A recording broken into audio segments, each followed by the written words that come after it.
So good morning again. I'm sorry to interrupt a discussion that seems somewhat paradoxical in what we describe as a network day, to stop people talking to each other and ask them to sit down in a more formal environment. But it is a network day, and I hope the discussion will continue throughout the day. My name is Ron Maughan. I'm the chair of the Science Advisory Board of the European Hydration Institute. So it's my pleasure to welcome you formally to this our first network meeting. And we set up these meetings as a way of bringing people together. We're all interested in hydration. We may have many other interests, but a common theme is that of hydration. And a common theme is that we mostly feel that hydration is underplayed and underserved. When we approach the major funding bodies, they say, yeah, we know it's a problem, but it's not a big problem. Go away, because we've got big problems to worry about. Most of us feel perhaps it's a rather bigger problem than many people would acknowledge. So it's a great pleasure to see you here. We have a busy day, we have an interesting day, but it is a networking day, and I hope that during the breaks there'll be a chance for everyone to talk. So please don't leave at the end of the day without having said hello to everyone else in the room. That should be your aim for the day, so we can follow things from here. We will have another network meeting in Madrid in October this year, but the aim is to try and grow a network of people interested in hydration and say, how can we raise the profile? How can we share our common aims and objectives over the years? So perhaps begin just by saying a little bit about the European Hydration Institute, and Jane Holdsworth, who is the managing director of the Institute, will say more about it later in the day. And it is an important public health issue, as well as important in many other arenas. My background is in exercise physiology, and hydration is crucially important in performance and sport. That's a nice environment to work in, because you can measure performance very acutely. You can measure the influence of hydration or inappropriate hydration very easily on performance. There are so many other arenas where hydration is also important, but where it's more difficult to measure the outcome of poor hydration. So there is a lack of public awareness. There's been a lack of investment in research in the area. And one of the knock-on effects is there's often been poor communication of the important messages to the general public, with consequences for poor behaviors. So the aim is to try and do something about it. We have some key questions we'd like to answer. And we start with a simple question. How much should we drink? How much is too little and how much is too much? Because both too little and too much can have harmful consequences. Are there health risks associated with inappropriate hydration? What are the acute effects of not drinking enough? What are the chronic effects of long-term dehydration? And what about performance? And we've thought mostly in the past about physical performance, but there are other aspects of performance: cognitive function, mood, and many occupational tasks which are crucially important. Talking to some airline pilots and some Royal Air Force pilots recently, they're in the habit of dehydrating before they fly. If you're in a fighter jet on a 6-hour mission, you haven't got anywhere to go to the toilet. If you're a pilot on an executive jet, the people paying large amounts of money for private hire don't want the captain walking through the cabin to use the executive toilet. These guys, it sounds, we all laugh, but speaking to these people, it's a significant issue. They're chronically dehydrated. Yet we know that dehydration can affect cognitive function.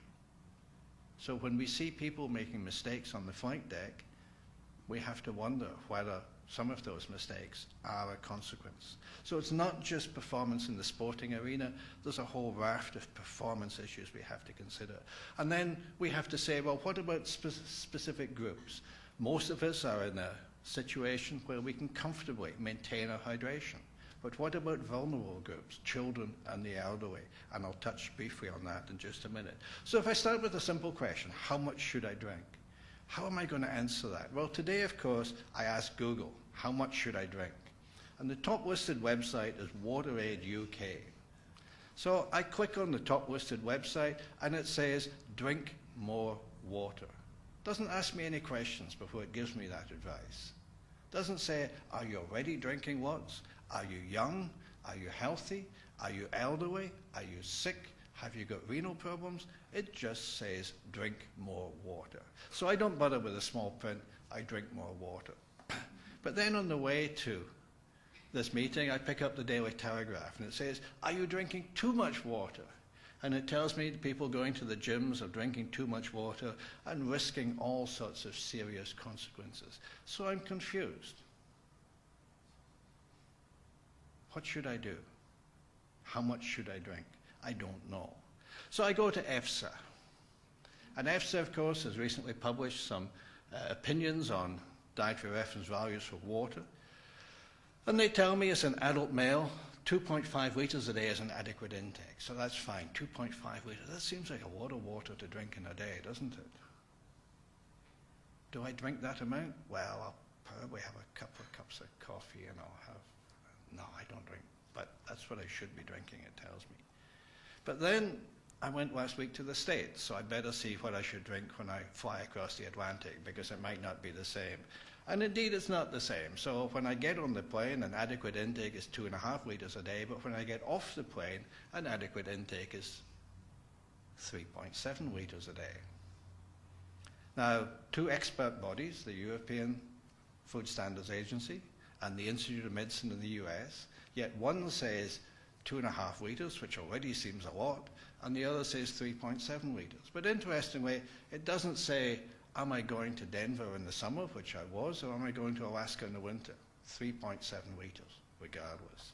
So, having gone to the experts, my confusion hasn't been much abated by what I've seen. So I have to ask, well, do the general recommendations apply to me? How do I know if I need more or less? And what are the consequences for me? Are there any if I don't drink enough? Are there any if I drink too much? And the answer, of course, depends on many different factors. Am I elderly or older? Am I young? Do I work in an air-conditioned office with a sedentary job and spend the evening sitting at home? Or do I have a physically demanding job, which involves being outside, working hard in all weathers? In my spare time, am I an athlete? Or does the limit of my physical activity extend to changing the television channel? Do I live in a cold climate? Do I live in a hot climate? There isn't one answer. And of course, people want answers. They want a single answer. So the EFSA recommendation is nice, 2.5 litres. The WaterAid UK is nice, drink more water. They're both very simple messages that are easy to understand. The reality is a little bit more complex. It says, maybe you need more, maybe you need less, depending. We're starting to see some interesting research addressing some of these issues, and this is a study on cognition in children, looking at giving some water at lunchtime and testing a range of assessments of cognitive function. And here, when children were given a drink at lunchtime, they performed better in a visual attention task, and they performed better in a short-term memory task, compared with not giving drinks. But when I speak to teachers in schools, they often say, no, we don't want the children to have drinks at lunchtime because they disrupt class by running to the toilet in the afternoon. So we've had the water fountains removed from school. Yet, surely we want our children to benefit from some of these effects. And I was talking to James Goodwin. In the older population, we see some issues. Clearly, dehydration is an issue for the older population, and it's recently hit the headlines with a number of deaths in the elderly in care homes that have been ascribed to inappropriate nutrition, inappropriate hydration. So at both ends of the age spectrum, there are some problems that are very specific to inappropriate hydration. And that's one of the reasons why the European Hydration Institute was established, to share knowledge, to share our concerns, and to share approaches to addressing some of those issues. So the reason it was established was to try and stimulate research, because there hasn't been a lot of research in many of these areas, and to provide a source of information. I'd encourage you all to look at the website and look at some of the information that's being provided. So we'll learn more about the EHI as we go through the day. But I just ask you to remember two key things: to stimulate research, and that's partly what we're doing today by bringing people with shared interest in research in this area together, and to provide an authoritative source of information. So we're looking to collect a consensus view on what the important issues are and what the shared messages should be. So what we've got today is we have in the morning some presentations, and two of those are the result of research reviews that were commissioned by the European Hydration Institute, one by Dr. Susan Sheriffs and one by Dr. Patrick Ritz. One is a piece of original research from Professor Maria Kapsakefalou from Greece. One of the things that the EHI did to try and stimulate research was to offer a small number of research grants to graduate students working in this area. Small amounts of money, but enough hopefully to stimulate some research and allow young people to do more than they could otherwise do with the research projects. So we're very pleased that those young scientists have come today to share those projects they're currently working on. We then have some original research presentations, and we'll finish with a brief description of what we're trying to achieve and how we go forward from this situation. So that's a very brief outline of the day.